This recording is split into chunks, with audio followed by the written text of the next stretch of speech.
Trade in the Zone, de Mark Douglas. Capítulo 10. O impacto das convicções no trading.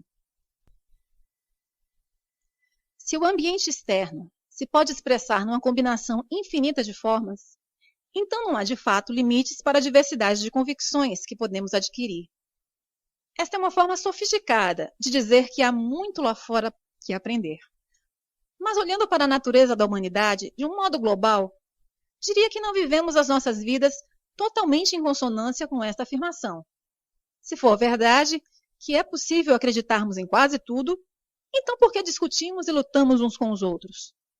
Por que não temos todos o direito de expressar as nossas vidas de uma forma que reflita o que aprendemos a acreditar?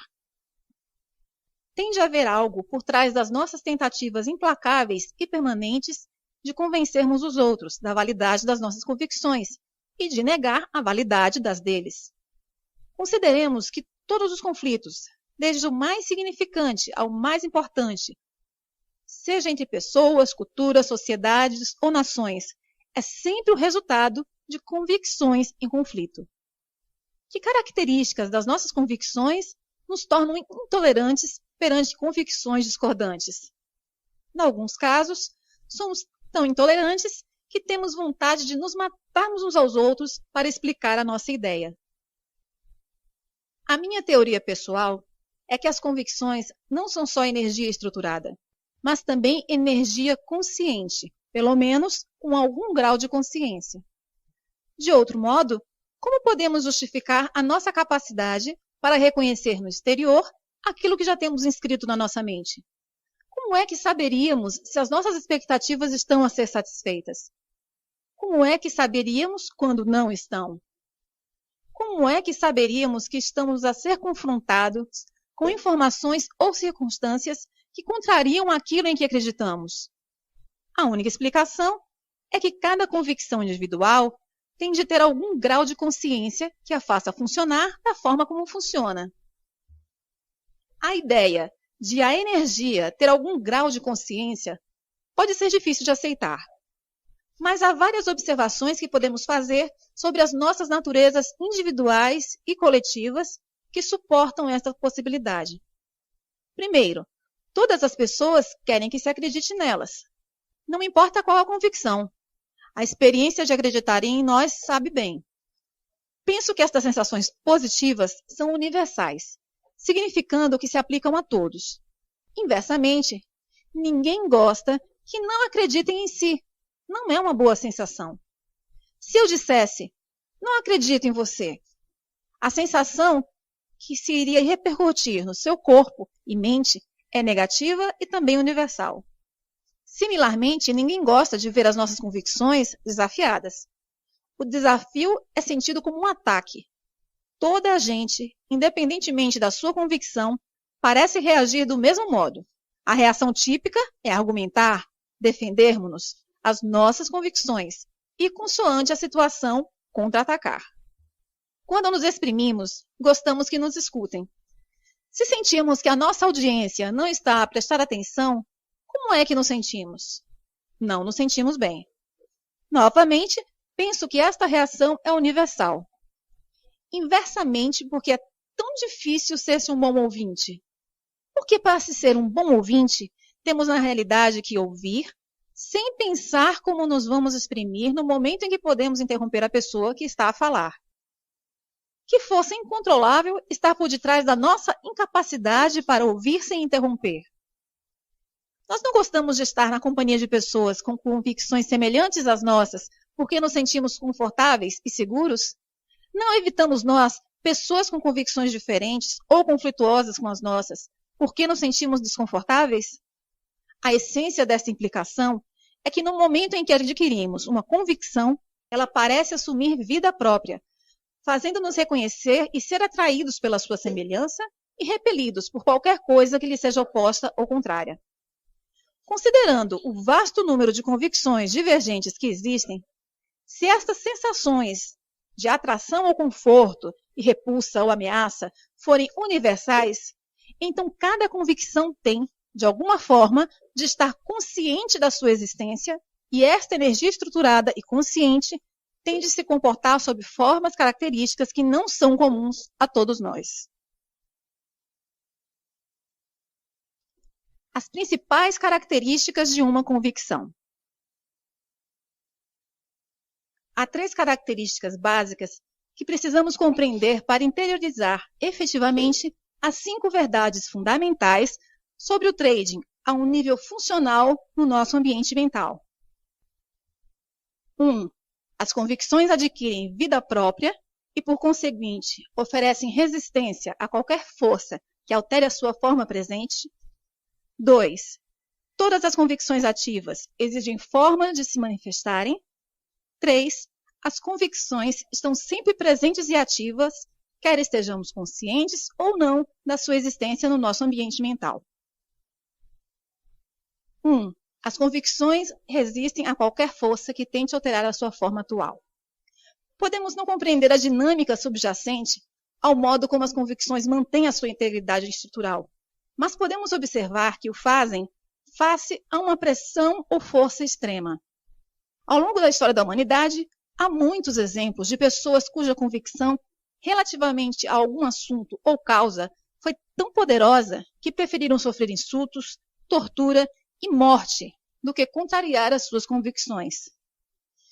Isto é, com certeza, uma demonstração precisa de como as convicções podem ser poderosas e da medida em que conseguem resistir a qualquer tentativa de serem alteradas ou violadas, por mais leve que seja. As convicções parecem ser compostas por um tipo de energia ou força que resiste naturalmente a qualquer outra força que as possa fazer manifestar de forma contrária ou diferente da sua forma atual. Significa isto que não podem ser alteradas? Certamente que não. Significa simplesmente que temos de perceber como funcionar com elas. As convicções podem ser alteradas, mas não do modo como a maioria das pessoas podem pensar. Acredito que quando uma convicção é formada, não pode ser destruída. Ou seja, não há nada que possamos fazer para que uma ou mais de nossas convicções se desvaneça, como se nunca tivesse existido. Esta afirmação fundamenta-se numa lei elementar da física. Segundo Albert Einstein e outros na comunidade científica, a energia não pode ser criada nem destruída, só pode ser transformada. Se as convicções são energia consciente e estruturada, ciente da sua existência, esse princípio da física também se aplica às convicções, pelo que tentar erradicá-las não é possível. Se soubesse que alguém ou alguma coisa o estava a tentar destruir, como reagiria? Iria defender-se, lutar e possivelmente fortalecer-se mais do que antes de conhecer a ameaça. Cada convicção individual é um componente daquilo que consideramos ser a nossa identidade. Não será razoável esperar que, se ameaçada, cada convicção individual reaja em conformidade com a forma como todas as outras partes de si reagem coletivamente? O mesmo princípio verifica-se se tentarmos agir como se uma convicção particularmente incomodativa não existisse. Se acordasse uma manhã e todas as pessoas o ignorassem e agissem como se você não existisse, como iria reagir? Provavelmente não passaria muito tempo até que agarrasse alguém e o olhasse nos olhos para o forçar a reconhecê-lo. De novo, se intencionalmente ignorada, cada convicção individual vai funcionar exatamente do mesmo modo. Vai descobrir uma forma de forçar a sua presença no nosso processo de pensamento consciente ou no nosso comportamento. A forma mais fácil e mais eficaz de lidar com as nossas convicções é lentamente torná-las inativas ou fazer com que deixem de funcionar, retirando-lhes a energia. Chamam a este processo desativação. Após a desativação, a estrutura original da convicção permanece intacta, pelo que tecnicamente não mudou. A diferença é que a convicção já não tem energia. Sem energia, não tem capacidade para funcionar como uma força sobre a percepção que temos na informação ou sobre o nosso comportamento. Aqui está um exemplo pessoal. Em criança, ensinaram-me a acreditar no Papai Noel e na Fada dos Dentes. No meu sistema mental, ambos são exemplos perfeitos do que agora são convicções inativas, que não estão em funcionamento. No entanto, embora estejam inativas, existem ainda dentro do meu sistema mental, só que agora existem como conceitos sem energia. Se lembrar do capítulo anterior, defini convicções como uma combinação de experiência sensorial e palavras que formam um conceito dotado de energia. A energia pode ser retirada do conceito, mas o conceito em si permanece intacto na sua forma original. No entanto, sem energia, já não tem a capacidade para funcionar sobre a percepção de informação ou sobre o comportamento. Assim, enquanto estou aqui sentado a escrever no meu computador, se alguém chegasse perto de mim e dissesse que Papai Noel estava à porta, como acha que eu iria definir e interpretar essa informação? Iria tratá-la como irrelevante, ou uma brincadeira, é claro. No entanto, se eu tivesse 5 anos e minha mãe me dissesse que Papai Noel estava à porta, as suas palavras teriam fornecido imediatamente uma enorme fonte de energia, com carga positiva, que me teria compelido a levantar-me num salto e correr para a porta o mais rapidamente que conseguisse. Nada me poderia deter e ultrapassaria qualquer obstáculo no meu caminho. Numa dada altura, os meus pais disseram-me que Papai Noel não existia. É claro que a minha primeira reação foi de incredulidade. Não acreditei, mas acabei por me convencer. No entanto, o processo de convencimento não destruiu a minha crença no Papai Noel, nem fez com que ele deixasse de existir. Simplesmente retirou a energia da minha convicção acerca da sua existência. A convicção foi transformada num conceito inativo e não funcional sobre o modo como o mundo funciona. Não tenho a certeza para onde foi toda aquela energia, mas sei que uma parte foi transferida para uma convicção de que o Papai Noel não existe. Agora tenho 2 versões contraditórias sobre a natureza do mundo que existe no meu sistema mental. Uma, que o Papai Noel existe. A outra, que o Papai Noel não existe. A diferença entre elas está na quantidade de energia que contém. A primeira não tem praticamente nenhuma energia. A segunda tem energia. Assim, de um ponto de vista funcional, não há contradição ou conflito.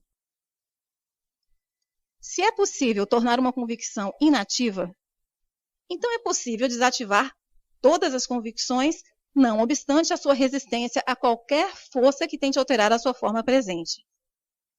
O segredo para mudar efetivamente as nossas convicções está em compreender e, consequentemente, acreditar que não estamos realmente a mudar as nossas convicções. Estamos simplesmente a transferir energia de um conceito para outro conceito que consideramos mais útil e que nos ajuda a satisfazer os nossos desejos ou a atingir os nossos objetivos. 2. Todas as convicções ativas precisam se manifestar. As convicções dividem-se em 2 categorias básicas, ativas e inativas. A distinção entre as duas é simples. As convicções ativas têm energia suficiente para agirem como uma força sobre nossa percepção da informação e sobre o nosso comportamento. As convicções inativas são simplesmente o oposto. São convicções que, por alguma razão, já não têm energia ou têm tão pouca que já não são capazes de agir como uma força sobre o modo como percebemos a informação ou sobre o nosso comportamento. Quando digo que todas as convicções ativas precisam de se manifestar, não quero dizer que todas as convicções no nosso ambiente mental exijam espremer-se em simultâneo. Por exemplo, se eu lhe pedir para pensar sobre o que está errado no mundo hoje, a palavra errado vai trazer à sua mente ideias que refletem aquilo em que acredita estar a criar problemas ou perturbações no mundo, a menos, é claro, que não haja nada quanto ao estado do mundo considere problemático. A questão é que, se houver alguma coisa que considere estar de fato errada, não estava necessariamente a pensar nessas ideias antes de eu ter colocado a pergunta. Mas no momento em que a coloquei, as suas convicções sobre essas questões avançaram de imediato para a dianteira do seu processo de pensamento consciente. Com efeito, exigiram ser ouvidas. Digo que as convicções exigem manifestar-se porque quando algo as mobiliza, não parece possível parar a torrente de energia que é libertada. Isto verifica-se especialmente para questões emocionalmente sensíveis ou convicções sobre as quais sintamos um entusiasmo particular. Pode perguntar, por que é que eu iria querer conter a expressão das minhas convicções? Podia haver diversas razões. Consideremos um cenário em que está a interagir com algum superior hierárquico do emprego e essa pessoa lhe diz algo que discorda completamente ou considera totalmente absurdo. Vai exprimir a sua opinião ou contê-la? Tal irá depender do que pensa ser adequado numa situação destas. Se as suas convicções ditarem que manifestar-se será desadequado e essas convicções tiverem mais energia do que as que estão a contrariar, então irá provavelmente conter-se e não discutir abertamente. Pode estar a olhar para esta pessoa, o seu chefe, e a sentir com a cabeça em sinal de concordância, mas estará a sua mente de acordo? Estará a sua mente silenciosa? É claro que não. A sua opinião está efetivamente a contrariar cada ponto de vista do seu chefe. Ou seja, as suas convicções ainda estão a exigir que se manifeste, mas não estão a ser expressas para o exterior, para o ambiente, porque outras convicções estão a agir como uma força contrária. No entanto, irão em breve encontrar uma forma de sair, não é? Logo que sair desse cenário, irá provavelmente encontrar uma forma de descarregar a sua argumentação. Provavelmente, irá descrever a situação a alguém que pense que o vai escutar com atenção e solidarizar-se consigo. Este é um exemplo de como as nossas convicções exigem manifestar-se quando estão em conflito com o ambiente externo. Mas o que acontece quando uma ou mais das nossas convicções estão em conflito com os nossos propósitos, objetivos, sonhos, vontades ou desejos? As implicações desse conflito podem ter um efeito profundo no trading. Como já aprendemos, as nossas convicções fazem-nos ver o ambiente externo de forma diferente, indicam limites. A consciência humana, por outro lado, parece ser maior do que a soma final de tudo em que aprendemos a acreditar. Essa qualidade da consciência humana, de ser maior, que dá-nos a capacidade para pensar em qualquer direção que escolhamos, seja dentro ou fora dos limites impostos pelas nossas convicções. Pensar fora dos limites chama-se normalmente pensamento criativo. Quando escolhemos intencionalmente uma convicção, questionando aquilo que conhecemos e desejamos uma resposta, abrimos as nossas mentes para receber uma ideia brilhante, uma inspiração ou uma solução para o problema. A criatividade, por definição, dá origem a algo que não existia previamente. Quando pomos as nossas mentes no modo de pensamento criativo, iremos, por definição automaticamente, receber ideias ou pensamentos inovadores em relação ao que já existe na nossa mente racional, sob a forma de uma convicção ou memória. Tanto quanto sei, não existe nenhum consenso entre artistas, inventores ou comunidades religiosas ou científicas quanto à origem exata da informação gerada criativamente. No entanto, o que sei é que a criatividade é aparentemente ilimitada e não tem fronteiras. Se houver limites para a forma de pensar, de certeza que ainda não os encontramos. Pense no ritmo espantoso com que a tecnologia se tem desenvolvido nos últimos 50 anos. Todas as invenções e desenvolvimento da humanidade nasceram nas mentes de pessoas que pensavam fora dos limites impostos por aquilo em que tinham aprendido a acreditar.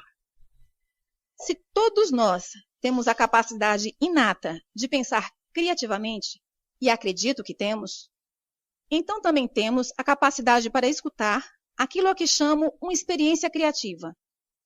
Defino uma experiência criativa como a experiência de qualquer coisa nova ou fora dos limites das nossas convicções. Pode ser uma nova visão, embora da perspectiva do ambiente sempre tenha existido. Ou podemos experimentar um novo som, cheiro, sabor ou toque. As experiências criativas, tal como os pensamentos criativos, as inspirações, os pressentimentos e as ideias brilhantes, podem ocorrer sem avisar ou podem ser o resultado de uma ordem consciente. Em qualquer dos casos, quando as experimentamos, podemos ser confrontados com um grande dilema psicológico. Uma ocorrência criativa seja na forma de um pensamento ou experiência, pode fazer-nos ser atraídos ou desejarmos algo que entre em conflito direto com uma ou mais das nossas convicções. Para ilustrar este ponto, voltemos ao exemplo da criança e do cão. Lembre-se que a criança tivera no passado algumas experiências dolorosas com cães. Embora a primeira experiência tenha sido real do ponto de vista do ambiente, as outras foram resultado do modo como a mente da criança processou a informação, com base no funcionamento dos mecanismos de associação e mecanismos de proteção contra a dor. O resultado final é que sentia medo sempre que encontra um cão. Suponhamos que a criança era bebê quando teve a sua primeira experiência com carga negativa. À medida que cresce e começa a associar palavras e conceitos específicos às suas memórias, irá formar uma convicção sobre a natureza dos cães. Seria razoável considerar que adotou como convicção algo como todos os cães são perigosos. Com a utilização da palavra todos, a convicção da criança está estruturada de um modo que assegura que irá evitar todos os cães de futuro. Não tem motivos para questionar essa convicção, porque todas as experiências confirmaram e reforçaram a sua validade. No entanto, ela, todas as outras pessoas no planeta, está vulnerável a uma experiência criativa. Em circunstâncias normais, irá fazer todo o possível para se assegurar que não se depara com um cão novamente. Mas, e se ocorrer algo inesperado ou não previsto? Suponhamos que a criança está a caminhar com os pais, sentindo-se assim segura e protegida. Agora suponhamos que ela e os seus pais chegam a uma esquina e não conseguem ver o que está do outro lado. Deparam-se com uma cena em que várias crianças, aproximadamente com a mesma idade, estão a brincar com cães e, além disso, estão obviamente a divertir-se muito. Esta é uma experiência criativa. A criança é confrontada com a informação indiscutível de que aquilo em que acredita sobre a natureza dos cães não é verdade. O que acontece agora? Em primeiro lugar, a experiência não foi uma ordem consciente da criança. Ela não tomou a decisão de se expor voluntariamente à informação que contrariava aquilo em que acreditava ser verdade. Podemos chamar a isto uma experiência criativa inadvertida, porque o ambiente externo forçou-a a confrontar-se com outras hipóteses que não acreditava existirem.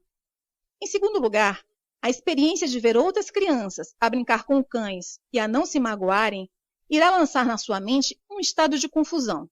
Depois dessa confusão se dissipar, ou seja, quando começar a aceitar a possibilidade de que nem todos os cães são perigosos, vários cenários serão possíveis.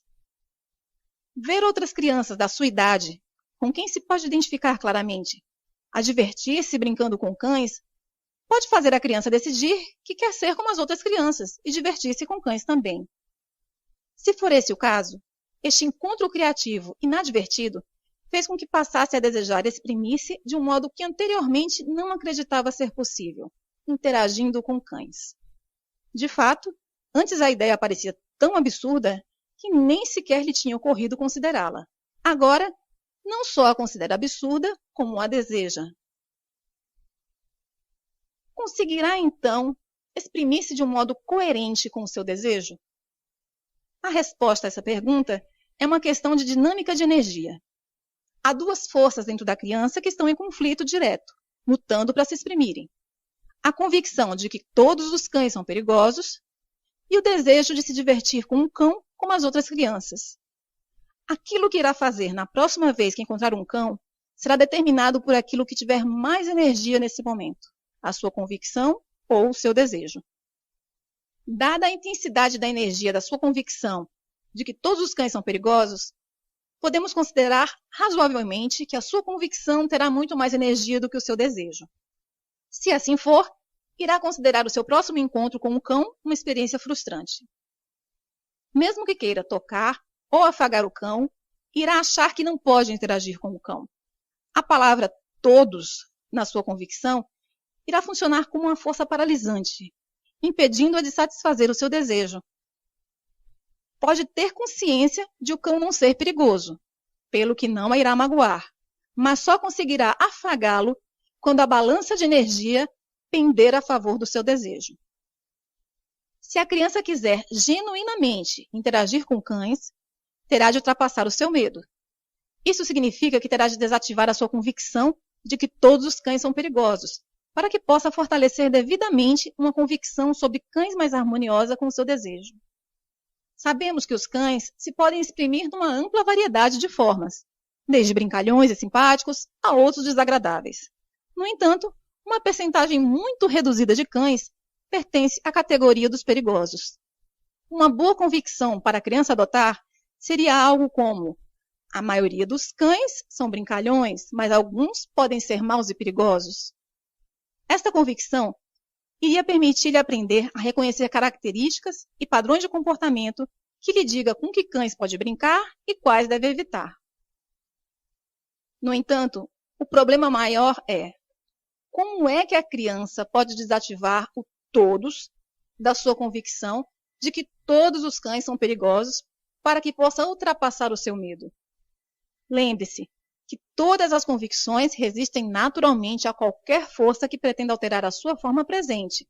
Mas, como indiquei acima, a abordagem certa não é alterar a convicção, mas sim retirar-lhe a energia e canalizá-la para outra convicção mais adequada aos nossos fins.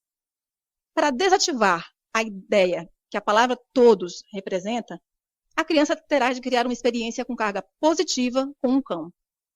Em algum momento, terá de ultrapassar o seu medo e tocar num cão. Fazer isto pode exigir um grande esforço, durante um período de tempo considerável. No início do processo, o seu novo entendimento sobre cães pode ser apenas o suficiente forte para lhe permitir estar na presença de um cão a uma certa distância, sem fugir. Cada novo encontro com um cão, mesmo a uma certa distância, que não resulte num resultado negativo, irá retirar cada vez mais energia negativa da sua convicção de que todos os cães são perigosos.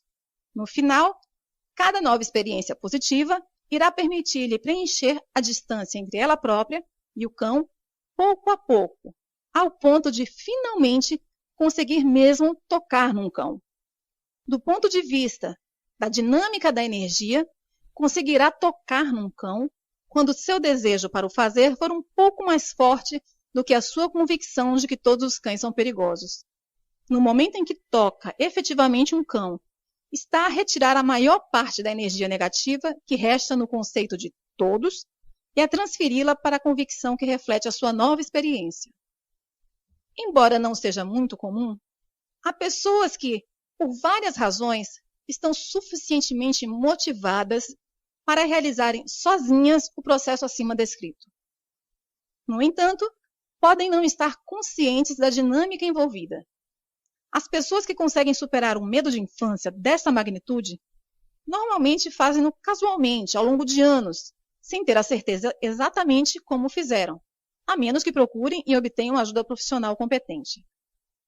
Mais tarde, em adultos, se lhes perguntarem ou se acontecer depararem-se com uma situação que lhes lembre o seu passado, por exemplo, observar uma criança que tem horror a cães, normalmente caracterizam o processo por que passaram como: lembro-me quando tinha medo de cães, mas ultrapassei-o. O resultado final do primeiro cenário foi que a criança venceu o seu medo, desativando a sua convicção limitadora sobre a natureza dos cães. Isso permitiu-lhe exprimir-se de um modo que considera agradável e que de outro modo teria sido impossível. O segundo cenário, que poderia resultar da experiência criativa inadvertida da criança com cães, é que não é atraída pela possibilidade de brincar com um cão. Ou seja, não se interessa em ser como as outras crianças e interagir com cães. Neste caso, a sua convicção de que todos os cães são perigosos e o seu novo entendimento de que nem todos os cães são perigosos irão existir no seu ambiente mental como ideias contraditórias. Isto é um exemplo daquilo a que chamo uma contradição ativa, quando duas convicções ativas estão em conflito direto uma com a outra, ambas exigindo expressão. Neste exemplo, a primeira convicção existe a um nível central no ambiente mental da criança, com uma grande quantidade de energia com carga negativa.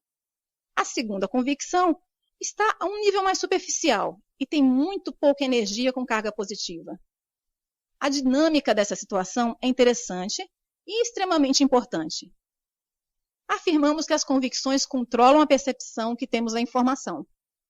Em circunstâncias normais, a criança teria ignorado a possibilidade de interagir com cães, mas a experiência de ver outras crianças a brincar criou uma ideia com carga positiva na sua mente que nem todos os cães são perigosos. Alguns podem ser brincalhões. No entanto, não fez nada para desativar o todos da sua convicção de que todos os cães são perigosos. E, tanto quanto sei, as convicções não têm capacidade para se desativarem a si mesmas. Em resultado, as convicções existem no nosso ambiente mental desde o momento em que nascemos até o momento em que morremos, a menos que conscientemente demos passos para as desativar. Todavia, neste cenário, a criança não tem desejo nem motivação para ultrapassar o seu medo. Por conseguinte, a criança fica com uma contradição ativa entre uma convicção fraca de que nem todos os cães são perigosos, o que lhe dá a capacidade de perceber a hipótese de brincar com um cão, e uma convicção forte de que todos os cães são perigosos, que ainda faz sentir medo cada vez que se encontra com um cão. Talvez não o suficiente para fazer correr, porque algum desse medo será contrabalançado pela outra convicção. A capacidade para vermos e, consequentemente, percebermos que uma situação, embora não perigosa, mas capaz de nos imobilizar pelo medo, pode ser bastante desconcertante se não compreendermos que aquilo que descobrimos ao pensar criativamente ou que aprendemos através de uma experiência criativa inadvertida não tem necessariamente energia suficiente para se tornar uma força dominante no nosso ambiente mental. Ou seja, a nossa nova tomada de consciência ou descoberta podia muito bem ter energia suficiente para funcionar como uma força credível da nossa percepção de informação. Fazendo-nos com isso, perceber hipóteses que, em outras circunstâncias, seriam invisíveis. Mas pode não ter energia suficiente para funcionar como uma força credível do nosso comportamento.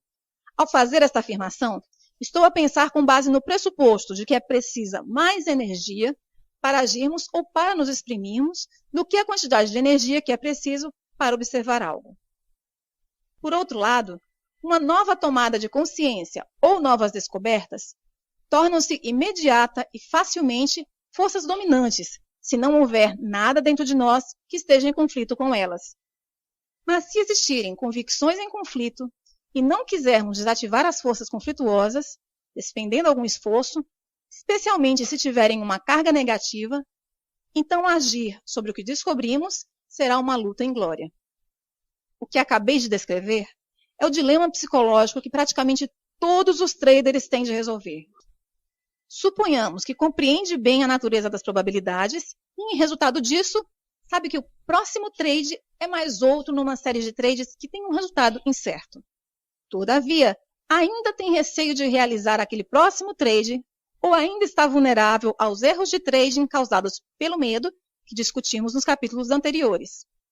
Recorde que a causa elementar do medo é o potencial para definir e interpretar a informação do mercado como ameaçadora.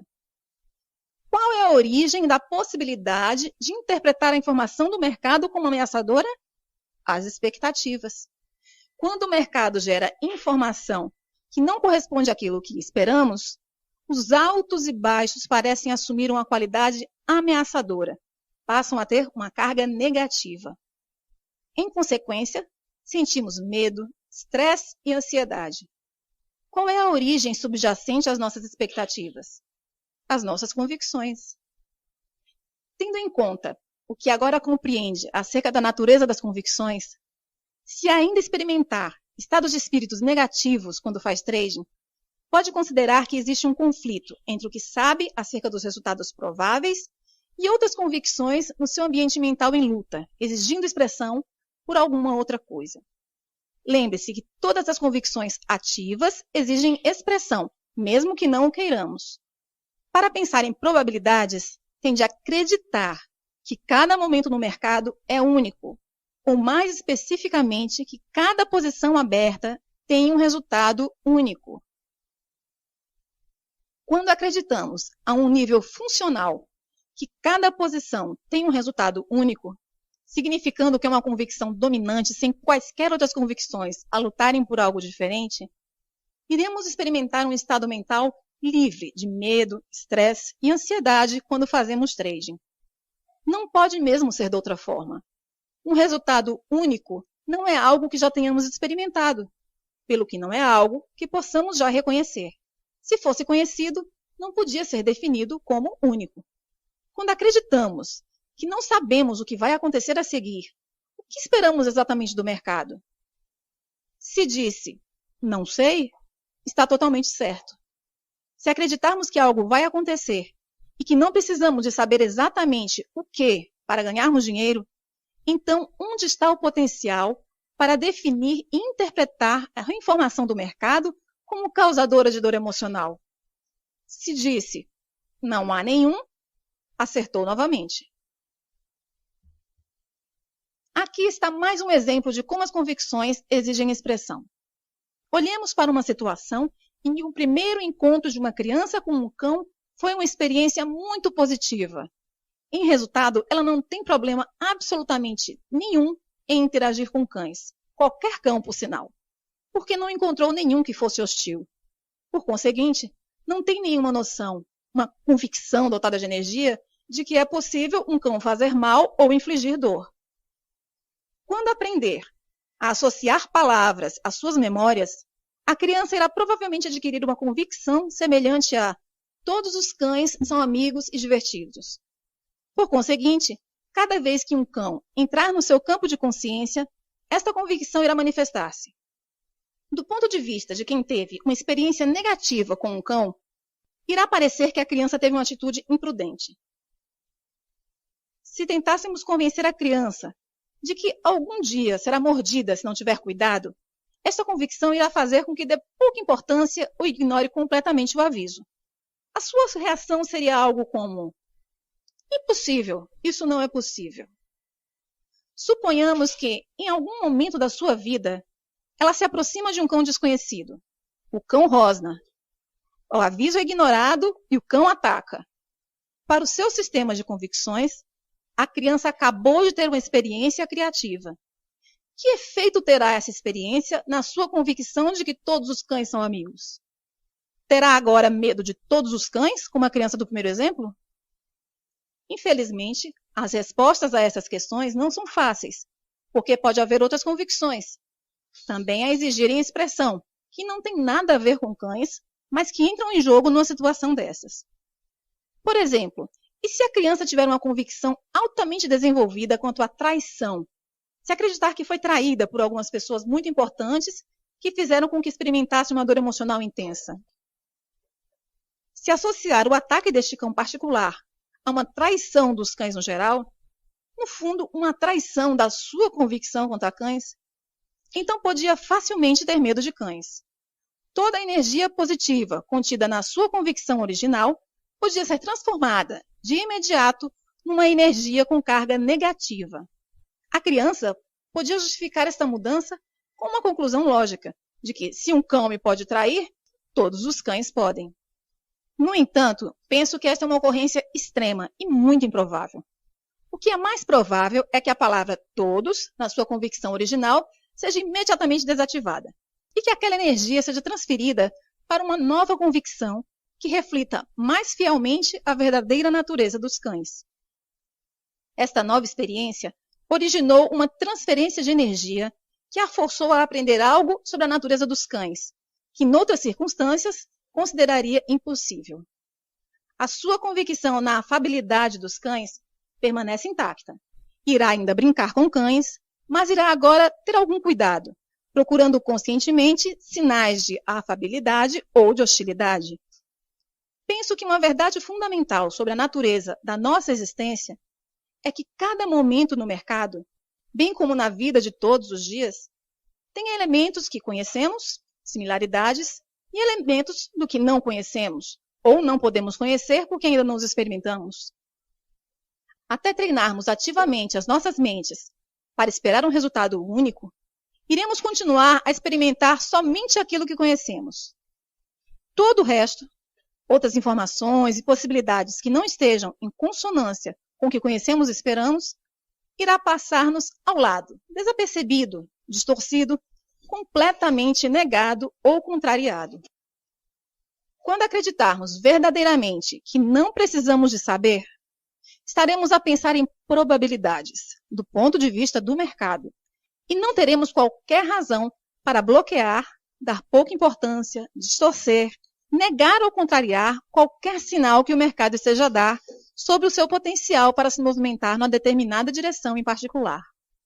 Se não estiver a experimentar a liberdade mental sugerida naquela afirmação, e se for seu desejo experimentá-la, então tem que assumir um papel ativo no treino da sua mente para acreditar na singularidade de cada momento, e tem de desativar qualquer outra convicção que lute por algo diferente. Este processo não é nada diferente daquele por que a criança passou no primeiro cenário. Nem vai acontecer sozinho. Ela queria interagir com cães sem medo, mas, para o fazer, teve que criar uma nova convicção e desativar as que estavam em conflito. Este é o segredo para conseguir um sucesso consistente como trader. 3. As convicções continuam ativas, independentemente de termos ou não consciência da sua existência no nosso ambiente mental. Por outras palavras, não temos que recordar ativamente ou ter acesso consciente a qualquer convicção para que esta funcione como uma força sobre a nossa percepção de informação ou sobre o nosso comportamento. Sei que é difícil acreditar que algo de que nem sequer nos conseguimos lembrar possa ter um impacto nas nossas vidas. Mas quando pensamos nisso, muito do que aprendemos ao longo das nossas vidas está armazenado num nível subconsciente.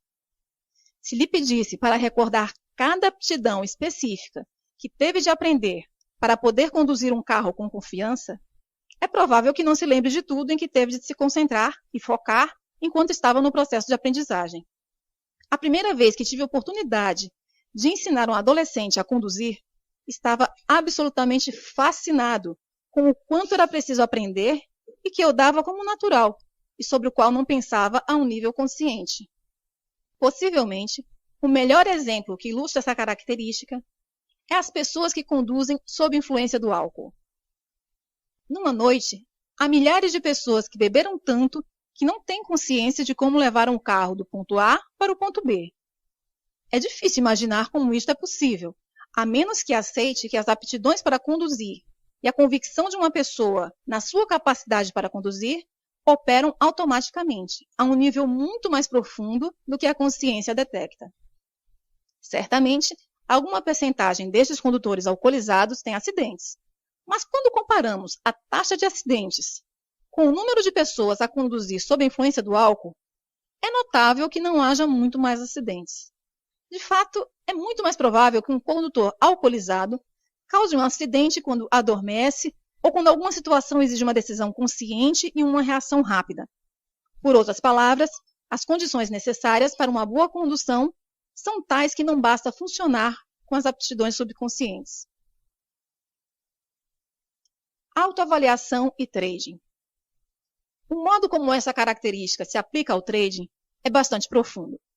O ambiente de trading oferece-nos um palco de oportunidades ilimitadas para acumular riqueza. Mas só porque o dinheiro está disponível e nós percebemos a possibilidade de o obter, não significa necessariamente que nós, como pessoas, tenhamos um sentido ilimitado de autoavaliação. Ou seja, pode haver uma enorme discrepância entre a quantidade de dinheiro que desejamos para nós, a quantidade que percebemos estar disponível e a quantidade que, na realidade, acreditamos que valemos ou merecemos. Todas as pessoas têm um sentido de autoavaliação. A forma mais fácil de descrever esse sentido é listar todas as convicções ativas, tanto conscientes como subconscientes, que têm potencial para argumentar a favor ou contra a acumulação de níveis de sucesso e prosperidades maiores. Depois, compare a energia das convicções com carga positiva com a energia das convicções com carga negativa. Se tiver mais energia com carga positiva a argumentar a favor do sucesso e da prosperidade do que a energia com carga negativa, então tem um sentido positivo de autoavaliação. No outro caso, tem um sentido negativo de autoavaliação. O que tem de saber é que é difícil não adquirir algumas convicções com carga negativa, que argumentem contra o sucesso. A maioria dessas convicções autossabotadoras têm sido esquecidas há muito e operam a um nível subconsciente. Mas o fato de as podermos ter esquecido não significa que tenham sido desativadas. Como é que adquirimos convicções autossabotadoras? Infelizmente, é muitíssimo fácil. Provavelmente a forma mais comum é quando uma criança se envolve em alguma atividade contra a opinião dos pais ou do professor e a criança se fere acidentalmente. Muitos pais, para convencerem a criança do seu ponto de vista, irão reagir a uma situação como essa dizendo: isso não teria acontecido se não me tivesse desobedecido. O problema de fazer ou ouvir afirmações como esta é que há um potencial para a criança associar todos os futuros ferimentos a estas afirmações e, subsequentemente, formar uma convicção de que é uma pessoa com menos valor, que não merece sucesso, felicidade ou amor. Qualquer coisa em relação à qual nos sintamos culpados pode ter um efeito nefasto no nosso sentido de autoestima. Normalmente, a culpa parece associada a ser-se uma má pessoa, e a maioria das pessoas acreditam que as más pessoas devem ser castigadas, certamente não recompensadas. Algumas religiões ensinam às crianças que ter muito dinheiro não é positivo. Algumas pessoas acreditam que ganhar dinheiro de algumas formas é errado, mesmo que possa ser perfeitamente legal e moralmente aceito pela sociedade. De novo, pode não ter uma recordação específica de ter aprendido algo que argumentasse contra o sucesso, mas tal não significa que o que aprendeu não esteja a influenciá-lo. Um modo como essas convicções subconscientes de autossabotagem se manifestam no trading é normalmente sob a forma de lapsos de concentração, resultando num sem número de erros de trading, como dar uma ordem de compra em vez de venda ou vice-versa, ou deixar-se distrair e desviar o olho do monitor só para descobrir quando voltar que falhou o grande trade do dia. Trabalhei com muitos traders que atingiram vários níveis de sucesso consistente, mas descobriram que não conseguiam ultrapassar certos limiares. Descobriram uma barreira invisível, mas muito real, semelhante ao proverbial teto de vidro que muitas mulheres executivas experimentam no mundo empresarial. De cada vez que estes traders batiam nessa barreira, experimentavam uma queda significativa, independentemente das condições de mercado. No entanto, quando se lhes perguntava o que tinha acontecido, eles atribuíam normalmente o seu súbito período de má sorte simplesmente a isso, à sorte ou aos caprichos do mercado. Curiosamente, era comum criarem uma curva de resultados crescente, por vezes durante um período de vários meses, e a queda significativa ocorria sempre no mesmo ponto da curva. Descrevo este fenômeno psicológico como a entrada numa zona mental negativa. Por muito que o dinheiro tivesse fluído para suas contas enquanto se mantiveram no estado mental adequado, fluía agora para fora delas, com a mesma facilidade quando entravam na zona mental negativa, onde questões de autoavaliação não resolvidas agem misteriosamente sobre a sua percepção da informação e comportamento. É fundamental estar consciente da presença de tais convicções e dar os passos necessários no seu regime de trading para as compensar quando se começarem a manifestar.